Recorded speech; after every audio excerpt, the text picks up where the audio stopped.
ചൈനയിലെ വടക്കുപടിഞ്ഞാറൻ സിൻജിയാങ് പ്രവിശ്യയിലെ കനാസ് റിവർ സിനിക് ഏരിയയിൽ ജനുവരി 5-ന് അസാധാരണമായ ഒരു ഐസ് സുനാമി പ്രതിഭാസം അരങ്ങേറി.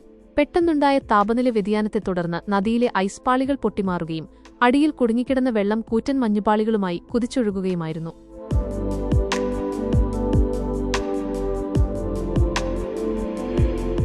കരയിലുണ്ടായിരുന്ന വിനോദസഞ്ചാരികളെ ഭീതിയിലാഴ്ത്തിക്കൊണ്ട് നിമിഷനേരം കൊണ്ട് നദിയിലെ ജലനിരപ്പ് ഉയരുകയും ഐസ് കട്ടകൾ സുനാമി പോലെ കരയിലേക്ക് തള്ളിക്കയറുകയും ചെയ്തു.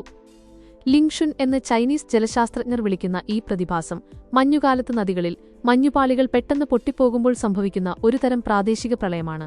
നദിയിൽ സ്ഥാപിച്ചിരുന്ന സുരക്ഷാവേലികൾ വിനോദസഞ്ചാരികളെ അപകടത്തിൽ നിന്നും സംരക്ഷിച്ചു.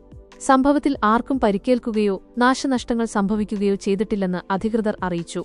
പർവ്വതമേഖലകളിൽ പെയ്ത ശക്തമായ മഴയും മഞ്ഞുരുകലും ഈ കുത്തൊഴുക്കിന് കാരണമായതായി റിപ്പോർട്ടുകൾ വ്യക്തമാക്കുന്നു.